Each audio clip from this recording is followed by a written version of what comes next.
Good. How's it going? Good. I'm so glad we're doing this fun story for everyone watching. We met, so to speak, virtually at the Stonewall in Pride event, virtual Pride event with World of Wonder. You were one of the performers, and I think I followed you the day of. I can't remember, but we've talked here and there, and now you're doing amazing things. I mean, you were doing amazing things, but now you're doing like extra, extra amazing things. So I'm glad we have this time together. You've been great and so supportive of me, and I'm so glad that we're able to support each other just virtually online during this time with all of our Yeah, and obviously creative when stuff. when COVID is over, we'll finally have a big hug in person and it'll be well worth the wait. So it'll be amazing. Yes, please, please. I would love that. But it's been great just following you virtually on Instagram over the past, I guess it's been over a year now, and you've been doing some amazing things. And I wanted to first touch on you've been in the industry um behind the scenes more so, and just doing writings and parodies and SNL, and now you're really at the forefront like of your own career, if that makes sense. So I'm wondering, how has that process been for you? Is that like a weird dynamic to think about? Like, how is that? Well, it's been simultaneously like very liberating and also completely out of my mind scary because, Yeah. just people that don't know to like fill in a little bit more context. Like, I have worked as a writer for other artists for many years, both indie and like label artists.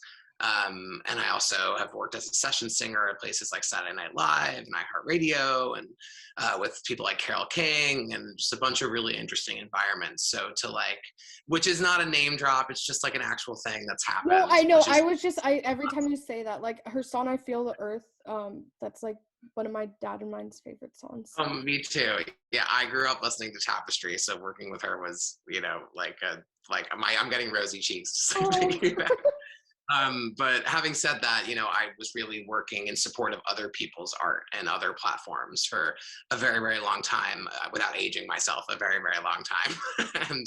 And when the pandemic started, it like really lit a fire under my gay diabetic ass to start pursuing my own project after having been in the service of other people's art for so long. And just seeing diabetics pop up in that high risk group, hmm um, during COVID, when COVID was especially really scary at first, was it became like a if not now when moment for me. yeah. And the Stonewall show that we both were a part of, really helped catalytically make it a real pressing issue for me because I was hmm starting to emerge as a solo artist, and it really lit the fire and it started raring. So, I just released my first single, and it is very liberating because I've been getting such a wonderful response, and to be in control of my own art has been very fulfilling.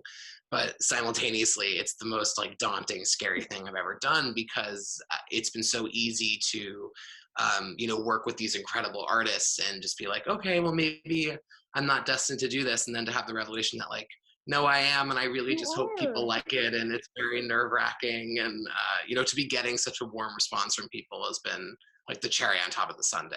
Oh It feels yeah. really good. Yeah, and Knockout's been doing great, which is your new single, and I think it's very liberating, and it's very I think it's a very important message that everyone needs to hear, including me. It's like, yeah, own that you're awesome, own that you have awesome qualities that make you you, and that's a message that I think so many people need to hear. Especially, I'm sure you have other people who follow you who might be younger and part of the LGBTQIA community, and I think that message like needs to be spread like wildfire to everyone, but especially people in those groups because you'd think by 2021 the bullying and everything would stop, but it just hasn't. So I think it's a really powerful message that you're giving out to them. I guess that's not a question, just a Thank you. comment. No, and no, I mean, I appreciate that because it's certainly been my mission in terms of this song as well as the other songs that are in the pipeline that I'm going to be putting out soon. But it's been a real important thing for me because when I was growing up as like a closeted queer person figuring out who I was, um, there was Glee and like stuff on TV that had a little bit of representation that was starting, but there weren't any like real out queer artists that were saying, look at how amazing I am. Yeah. There wasn't anybody celebrating their difference in a way that made them feel empowered. It was more so about being a victim. And so it feels really wonderful in a time now where there's so many, gay LGBTQ artists who are proclaiming, I'm queer, I'm here, and get used to it. And I love this part about myself. It felt really important to hop on that train. Hmm. So the fact that that resonated with you, it really means a lot to me because it was certainly my intention. Of course, it did, and I see it playing in all the clubs in West Hollywood when they're open. I really do. Oh, I hope so.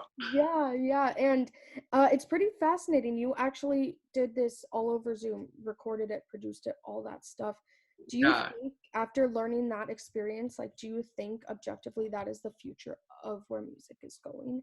Like, do you think people Well, are I gonna? think nothing will ever be the same again. I mean, I think it's like in so many ways, the quarantine era has, changed life in so many ways, but specifically for music, I was working pretty remotely for several years because I was producing artists in China and in Australia. And, I was either on the east or west coast of LA or New York. So Mhm. I'd worked remotely before and flown vocals out to producers before, but I'd never really had the sole creation idea of just being in a virtual Zoom room with two people I had never even met in person, and then creating something that was going to be put out a few months later for my own project. That was something I'd never done. And I hope that when this is all over, all of us on the creative Tucker team for Knockout will have like a big giant dance party in person to the song. But I Yes. think that it's certainly going to change the way things are done, and obviously there's no substitution for being in the same room with people when you make something. But I'm hoping that a bit more of that can happen because at least in the LA scene, I would do like a session in Santa Monica and then like drive all the way down to Los Feliz to do another session in a day, Yes. and now I don't have to drive. That's So that's yeah. really nice. I That can part just is hop nice. from one virtual room to the next. Yeah, especially with the traffic. It's crazy. Yes. Did you ever contemplate, because this is like your first solo project, that's you, did you ever contemplate, hey, I'm gonna wait until the pandemic's over to get this full on immersive studio experience, or were you ready to just do it over Zoom? And obviously you did an amazing job, so. Thanks. No, I was very ready. It felt like a truly, if not now when, moment on all of these levels. And the interesting thing is I had actually had a lot of these songs that were in the pipeline for several years that I'm planning to put out now, just with some updated productions and Oh, some rewriting. Some of which we were thinking of, the writers involved were all thinking we were going to pitch to other people or see what happens. And I think part of the world of being a songwriter is that you're constantly writing and writing and writing and writing. mhm. And of course, there are songs that stand out to you in that process. Like for every 100 songs, there's like two of them that are really stellar that are really good. But what ended up happening for me is in this time where I was like, okay, well, maybe I should consider some of these for my project. I went and revisited all these old songs, and so many of them, I was like, this is a bop, and this one's really fun, and this one kind of makes me want to cry. And like I had all these like visceral reactions, and so a lot of those songs have been repurposed that were originally created in studios. Knockout was solely a Zoom thing, but a lot of studio recordings are now rearing their magnificent heads and becoming repurposed tracks. So I'm very, very excited for people to hear them. Oh yes, that is so exciting, and I think that it's very cool that um even though you had to put some of your own projects on hold for other commitments you had creatively, that you found a way to revisit them. I didn't realize that you had already written a lot for yourself. I was under the impression that all of that was kind of on hold because of everything you're doing outside of your own work. So how did Well, you that's find the that thing. balance? For so many years, I spent time really thinking of myself as a songwriter first and an artist second. So Oh, I was gigging a lot in the comedy cabaret world. I had an act with a drag queen called Two Tuckers that we did. It was like a variety comedy hour. And then oh, I did a comedy show called Peter, Paul, and Carly, where, Tucker, Alec, and Carly became Peter, Paul, and Carly by putting on berets, and we had to put on a show. And, I was doing a lot of fun stuff as a solo artist, as a live performer, but I really wasn't considering my own recorded project. And so a lot of these songs that I was working on in studio situations were really for the purpose of either pitching to other artists or briefs that were coming in for other artists, or being in the room with other artists who Mhm. were eager to create stuff for their project. And so what ended up happening was a lot of those pitch songs I re-listened to stuff that just had never landed or like didn't get the cut, and I was like, wait, this is for me. This isn't for the Yeah. Jonas Brothers.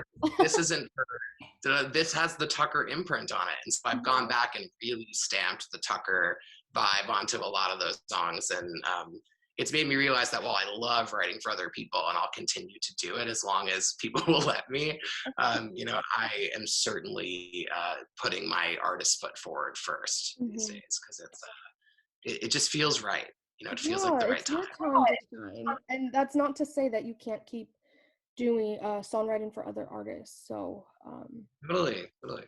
yeah, and I also wanted to ask, is there any one you were thinking of potentially pitching Knockout to, or was that one of the songs like you knew you wanted to keep for yourself? Oh, I knew from the second we started working on it. I'd actually sent a few of the songs that are in the Tucker artist canon to a friend of mine, and he was like, there's these two writers you should really meet and work with, and like specifically write for your artist project in mind.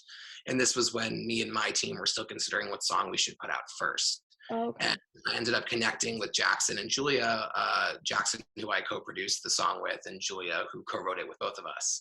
And it became very clear the second we started the session that like, oh, this is going to be the first single, and this is for me. It is not for anybody else. This is my story. It's my moment to proclaim who I am and take ownership over my own trajectory. And I think that's what I really, when you were saying to have some sort of confidence role models in the gay world, that's really what I'm hoping the song does for people, that it like becomes a soundtrack for them the way that it makes me feel when I'm singing and writing it and working on it. It's just like a powerful place to say, look at how fabulous I am, and if you don't like that energy, like, see you later.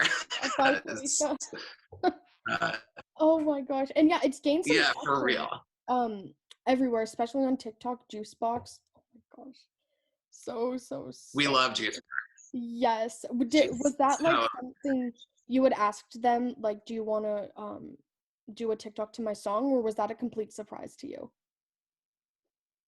Juicebox and I connected through the TikTok world, and Oh, I okay. showed them the song. They were like, "We have to make something to this. It's totally a transformation video." And then a lot of other people started catching on, which was really exciting. We've had like what has sort of become referred to as the Ding Ding Glow Up Challenge, where people use the Go Tucker Go audio from the Knockout song, and they show old pictures of themselves, and then they ding ding, and they show the glow up that they've become. And it just means so much to me that the song is being used in such a like transformational ownership of self kind of Yes. environment.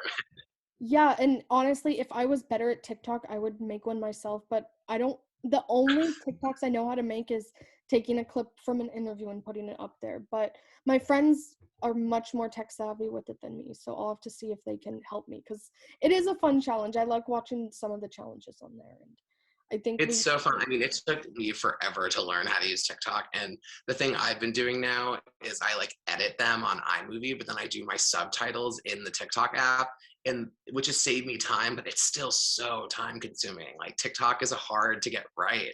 yeah, especially like I feel like the like huge TikTokers like know it so well.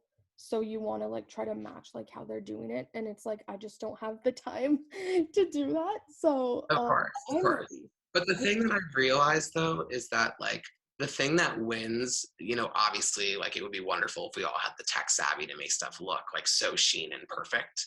But I think what really resonates with people on that platform, in all platforms, but especially on TikTok, is just being authentic. And like you don't need to hide behind any sort of like technological advancements and stuff on there. I think Mhm. people are really just eager to see people being who they are. And so, especially in the spirit of Knockout and, Yes. what all this music I'm making stands for, it's been so nice to see that environment, take the song and show some love to it because, that's what it's all about for me sonically. So to Yeah. have it be existing on a platform that's doing the same thing on just a tech level and a social media level is like, it's so liberating. It's so cool. Yeah, and it makes it a lot more lighthearted. And Knockout is a very lighthearted, upbeat song. But I do wonder if, um, would you say that when you're intentionally writing a song and it's for someone else, like it's not something you're even toying with keeping for yourself, is it easier to be vulnerable because it's not you putting yourself out there, or how was that? For me, I find that regardless of what environment I'm writing for, whether it's like for pitch or for an artist or for myself, the most important thing is to bring some personal intimacy to the work. Because Mhm. if you're not bringing that vulnerability to the work, the song is usually just going to kind of sit on the shelf and like nothing's going to happen with it, because it's not saying anything. Yeah. Um, and I mean, at least in my experience, obviously we live in the age where there's a lot of like let's get drinks and hang with the bitches's and that sort of life. I don't know if this is a cursing environment, so I'm spelling today. Hopefully y'all can spell. Yeah. But having said that, well, for as many of those songs which I love and can get down to until the end of time, I think there's something to be said about songs that really say something and get a little vulnerable, whether it's about confidence or like breaking down and crying over a lost loved one. There's I think both require bringing that personal intimacy to the work. So Mhm. um, it doesn't really matter about the environment for me. It's more so about like keeping it real. Okay. Yeah, the reason I was asking was because I interviewed someone who, not the exact same situation as you, but he wrote in English and Korean, and he would say anything that's like intimate or vulnerable, he would write in Korean because it kind of removed him because it's not his first language. So I was thinking, I wonder how that is for you as well, kind of on that same type of spectrum. So yeah, very Yeah, fascinating. that's so interesting. I mean, I haven't been in the position of writing lyrics in another language. I've just had lyrics translated to other languages from writers that work within that language. So vis-a-vis the language thing, I don't really that doesn't come up for me. But it's really interesting to hear that from someone that is bilingual. Yeah, I was like, I never thought of it like that deeply, but it makes sense. I mean, I remember in sophomore year of high school, why am I admitting this right now? I thought this guy was hot, so I told my friend in Spanish, like caliente, I think is the word. I don't know, but Right. I was like, and they're like, Ava, But it was yeah. like it was easier to do it in Spanish. Yeah, it was so weird. It was, I don't know. So it's like the same type of thing.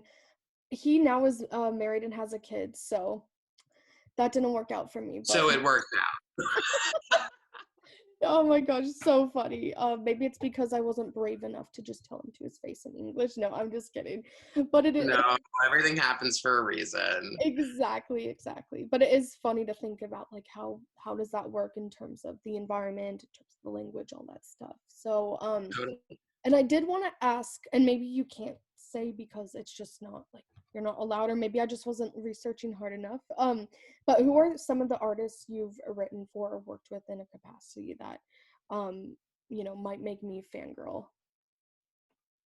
I haven't had like big cuts with like top 40 level songs yet, but there are multiple artists. I actually have some playlists on my Spotify account which you can go to like find other artists that I've worked for. And they all range in different types of environments. So some of them are like R&B, Amy Winehouse adjacent, like rising stars, and some of them are like writing that thing you do adjacent, uh what's the thing I'm looking for, like retro, Mm, Michael Bublé energy, okay. whereas some are like out flaming gay artists doing 80s synth pop.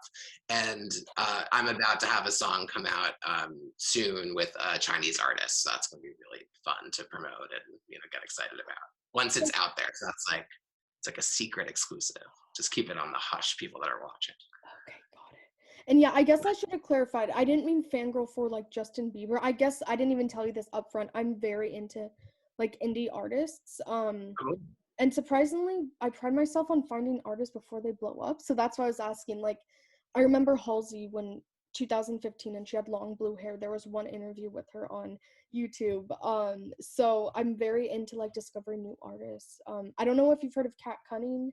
You know Cat Cunning? I th- what's their song? What's Supernova. Yeah, I think I I know think that so. song. Yeah, I'm just saying because I'm interviewing them after this, and it's so funny because I discovered them. on American Idol, their song played in the background, like when someone got through to Hollywood, and now they're like blowing up. So I just think it's fascinating that I think all the artists you've written for, regardless of if I know who they are yet or don't, like they'll blow up just because I don't know. I like to think that's the one place I have luck with. So I'm gonna have to reach out to everyone on your Spotify playlist for an interview. Yeah, kind of everybody. I mean, regardless of whether they like blow up or not, they're all really worthwhile artists, and I feel really blessed to, be working with so many talented people, regardless of whether they're being like backed by a major label or, or doing it out of their own pocket and figuring out, their own trajectory. So, at the end of the day, talent is talent. It doesn't Exactly. matter where it's coming from. Yeah, and I wish, and by no means, by the way, did I mean to reinforce, just for anyone watching, because people will tear apart my words. I was not like reinforcing anything that you have to be signed to Atlantic or Capitol to make it big. I was But yeah, more so, same, yeah. same, of No, course. no, I knew you weren't because you're like an angel, but I just don't want people twisting my words. Because I think also, like, while that's great, there are advantages to either doing it on your own or being signed to a smaller label because you tend to have more Yeah. control at the end of the day. So um yeah, now I'm just ranting, but And I have to say, it's been really no, but I understand it's been really nice to start out this solo trajectory as an independent artist, and mhm, maybe one day it'll make sense not to be, or maybe it'll continue to be. But for right now, it feels like I'm definitely in the right place, and I think all independent artists, who are I often hear from a lot of indie artists that they don't want to be indie artists, and I think that sort of desire for othering where you already are is like almost a recipe for disaster, yeah. in the sense that like you've got to be where you are and you've got to ride out your own experience, and I just feel very grateful to be an indie artist. Like it feels nice to have the control and to Yeah. be setting forth my own image that I want to create and sound I want to create, and hopefully that doesn't change regardless of what environment I'm creating in. Yeah, and I also love how I was talking to someone else about this a few weeks ago. I feel like we live in such a world of urgency, whether it be me in my day job, the second I get an email I have to answer, or whether it be this song needs to be released like tomorrow. And I feel like while you did not that the process for you, like for creating the song, was fairly quick, but you also are okay to kind of take that step back and put those things and then revisit them later. And that's a skill that I admire. Again, not a question, just a compliment. You're amazing. Like, it's hard. I think it's There's really hard as an artist, I'm sure, because you're wondering, okay, what's the latest trend? How's the TikTok algorithm on this day if I promote it, or like all that stuff. So there's so much data and now. we all fall into that. And I We think the do. real challenge for me has been to figure out how to simultaneously try to do what's popular and current and going to resonate with people in like a 3-minute easy listen, by association still feel like I'm creating stuff that feels right to me. Mhm. And a friend of mine once said this to me, and it really resonated. But they were like, if you're not making music that you can really get behind, no one else is going to get behind it Yeah, you can because see you aren't going to like it. Mhm. Yeah, like, and so for me, that's also the real wonderful thing about just pop music generally, is that like there's this 3-minute formula where you have like typically verse, pre-chorus, chorus, post, verse, pre-chorus, chorus, post, bridge, chorus, Yeah, post, outro. Like you just understand the puzzle, and it's your job to figure out, okay, how can I make this puzzle the way that I know how to make the puzzle today? And exactly. it becomes simultaneously very constraining, but also a way to like outshine the puzzle. It's like, okay, we have these restrictions. How can we, have as much fun as we can using them in a way Yeah, that we that's know so will great. ultimately, because of dopamine releases and the rest, like make people really happy or feel Yeah. something. Um, it's the coolest thing about being a writer. I mean, it's so fun. Yeah. Well, your song Knockout makes me very happy. So Aw, thanks. of That makes me course. happy that it makes you happy. Oh, of course. We could go back and forth. It makes me happy that it makes you happy that it makes me happy. But I'll lose Which track makes of me happy.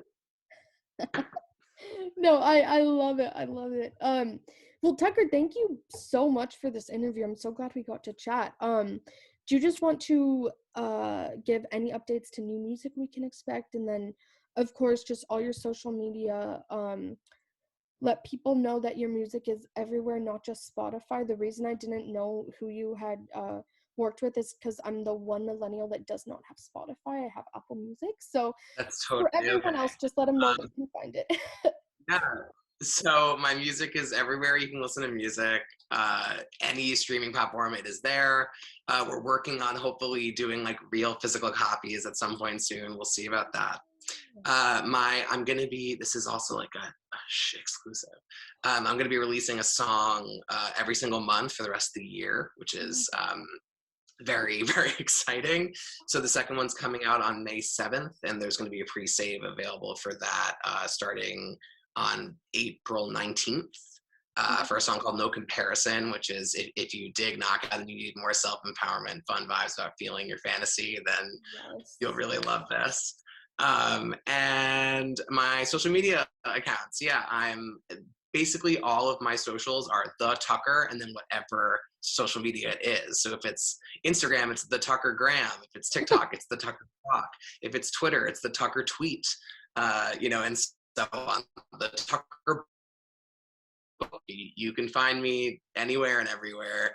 Please stay in touch and like come join the Tucker party. It's we have a lot of fun, me and my audience, and I feel like if you're looking to join an online community of people that are really eager to cheer each other on and lift each other up, then you're coming to the right place. Yes, there's lots of glitter too. So lots of glitter, lots of There's lots of glitter. There's lots of nails. My nails are naked right now because we're staying friendly here. We're not trying to bring the claws out, but there are claws.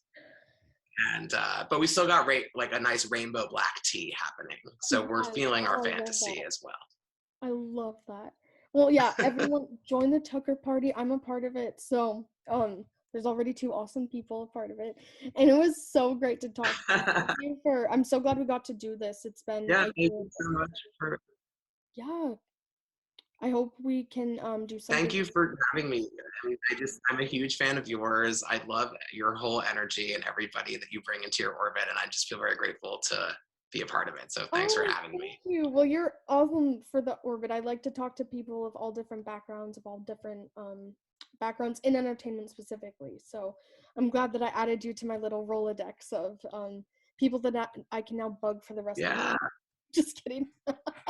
it's the first of many. Yes, we'll have to do something in person. Maybe we can do like an Instagram live sometime, interview or Yeah, something like at one of your shows. I'd love to go to your next show when it's safe. So we can yeah, do I would something. love that. All of the above, option D. I'm here for it. Okay, cool. Good to know.